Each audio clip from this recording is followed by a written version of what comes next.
Last week, I gave you guys, the Battlefield 1 community, the chance to vote for the ultimate best weapon in the game.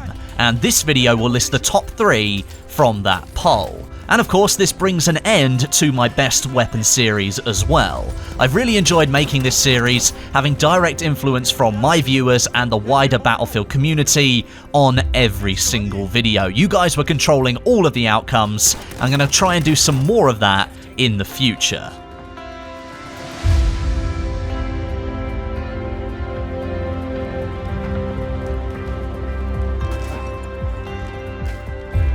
Okay, so votes for the ultimate best weapon in Battlefield 1 were locked in on Thursday the 8th of March, and the voting did lead to 3 clear weapons coming out on top. Across the 8 options, 66% of the overall vote was taken by the top 3, so it's obvious that you guys in the community out there have some strong feelings about what really is the best of the best in Battlefield 1. Every episode in this series, by the way, we've managed to collect over 5,000 votes, which is a huge number, and I just want to say a massive thank you for all the input you've given it.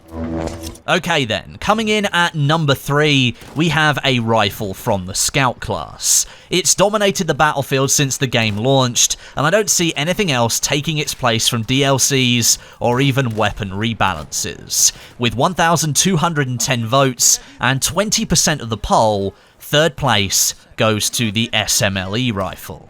During this series, the SMLE is the only weapon to have won in 2 different categories. It won the marksman and infantry rifle videos. And I think this adds even more evidence to the notion that this rifle is somewhat favoured when you look at the balancing of weapons that you have in the Scout class. Having the largest magazine capacity, a good bullet velocity, the perfect sweet spot range, and the option to use a marksman scope as well on a separate variant. And it also got the deluxe treatment by DICE with a Lawrence of Arabia edition of the rifle in an infantry configuration emblazoned with lovely gold etchings. It's definitely a rifle that in Battlefield 1 got some seriously good treatment by the developers.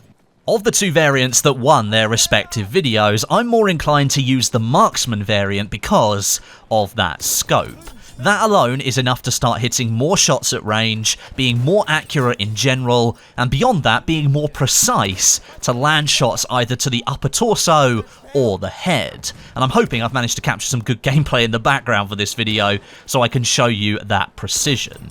In terms of the Lee Enfield itself, I think its almost instant recognizability also plays a part in its popularity in Battlefield 1. Most people when discussing World War I would have the general knowledge that the Lee Enfield was part of that conflict, and extending into World War II as well. It's an extremely iconic weapon from the World War era, so whenever people see it in a video game, I think there's an instant connection there.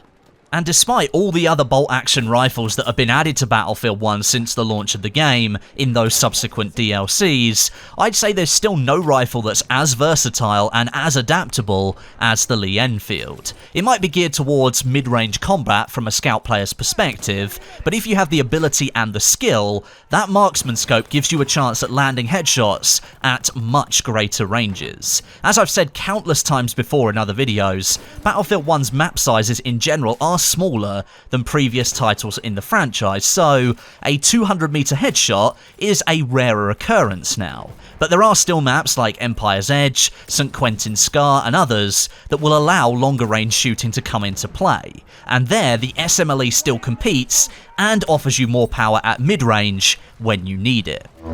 So the community has voted the SMLE rifle as the 3rd best weapon in Battlefield 1. That leads us to the runners-up spot, and I've got to say here, this choice surprised me. I genuinely expected it to top the poll simply because of its pure dominance in the Assault class since the launch of the game. And if you didn't know, the Assault class is the most popular class in Battlefield 1 as well. But taking the runners-up spot, as voted for by the Battlefield community, we have the Hellregal 1915 with 1,283 votes and 21% of the overall poll. The Hellriegel has been the subject of almost constant debate since the launch of Battlefield 1 for many different reasons. I think lots of people expected Battlefield 1 to feature more stereotypical World War I combat. Lots of trenches, lots of mud, lots of rain, and lots of bolt-action rifles. The Hellriegel went directly against that, and it was also set as the level 10 assault class weapon. It's a fully automatic, mobile weapon that throws all of those World War I preconceptions out of the window and replaces it with a vision of modern warfare shoehorned into a historical shooter. It's an extremely divisive weapon, to say the least. Some people love it, some people stand by it and use it all the time, and others really dislike it and will avoid using it pretty much at all costs. However, as with most scenarios in video game communities, it seems the negative crowd is severely outnumbered by the positive crowd. It's just the negative crowd are shouting a hell of a lot louder. The use of the Hellriegel has always been extremely high, and that continues to this day. The Hellriegel, I think, has always been seen as an easy-to-use weapon, and it's balanced in such a way that there aren't many arguments that can be made against that statement. It's got low recoil values, a fast rate of fire, a massive magazine capacity, and it's disguised as a factory variant weapon, despite its stats showing it's a storm variant weapon.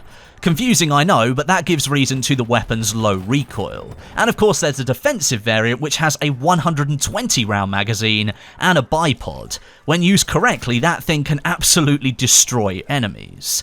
And it's likely because of these statistics, making it an easy to use weapon, that so many people do end up using it. It's good at close to mid-range combat for assault players due to its high rate of fire. That leads to lots of bullets landing where you aim. It can rip through multiple enemies per magazine, and it's easy to control in almost any situation that you happen to put it in. It reminds me, and a lot of people in the community, very much of the M16A3 in Battlefield 3. Throughout its entire life cycle, the M16A3 was the most dominant weapon in the entire game, and it didn't ever seem to be rebalanced in a way that brought it into line with the other assault rifles. People used it all the time because it was easy to use, it destroyed people, and it was versatile enough to warrant being equipped every time you spawned in as the assault class. I think that's the exact same effect that we've got here with the Hellriegel in Battlefield 1, so for better or worse, this weapon is a really good weapon to use if you want to kill people all the time.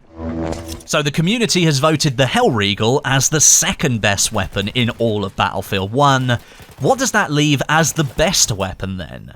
Well, it falls into the medic class, which for the longest time was bemoaned by the community as being significantly underpowered due to its selection of weapons, mainly semi-automatic, self-loading rifles. However, with the introduction of the Russian DLC came a weapon that really spiced the class up and moved it from being a longer range, accurate class that could offer healing abilities in close quarters into an aggressive, mid to close range class that could be much more effective at keeping team and squad mates alive. The best weapon in Battlefield 1, as voted for by the Battlefield community, is the Fedorov Avtomat, with 1,515 votes and 25% of the overall poll. Now, I'm really not kidding when I say this. The Fedorov was a proper game changer for the medic class. Not only did it become the third automatic rifle to feature in the medic class alongside the 1903 Sweeper and the Che Rigotti, but it resembled a weapon class that players of previous Battlefield games are much more used to, the assault rifle. Without a doubt, the Fedorov joined those other fringe weapons like the Hellriegel and the BAR into a club that you could class weapons as assault rifle-like, but I'd argue its introduction had a far bigger impact on the medic class than the Hellriegel or the BAR did for their respective classes. The Fedorov allowed the medic to completely change its playstyle and become much more aggressive. The gadgets that the medic has access to require close quarters interaction to work properly, but arguably up until the point at which the Fedorov was added, that class didn't have the weapons to work best in that scenario. And of course the Fedorov completely changed that.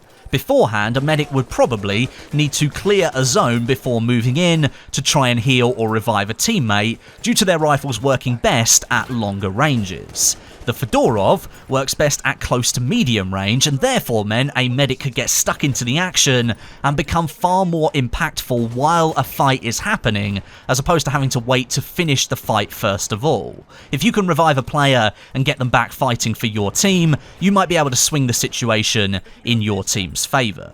The Fedorov Avtomat then, I think, single-handedly redirected the medic class in Battlefield 1 and brought a load of players across from the assault class with it. More people dropping meds and reviving people on the battlefield is exactly what the game needed. I think we all remember the launch of Battlefield 1 where the presence of medics on your team would have been very rare indeed. So the Fedorov coming top, I think it's totally deserving of being the best weapon in Battlefield 1. So, there you have it. The Fedorov Avtomat is the best weapon in Battlefield 1, as voted for by the community. I just want to say again a massive thank you to everyone who's voted over the last couple of months since I've been running this series, and I'm hoping we can bring this style back soon, and 100% I'm bringing it back for Battlefield 2018. Thanks very much for watching today, and indeed the entire series, but until next time, my name is Westie, and I'll catch you guys in the next video.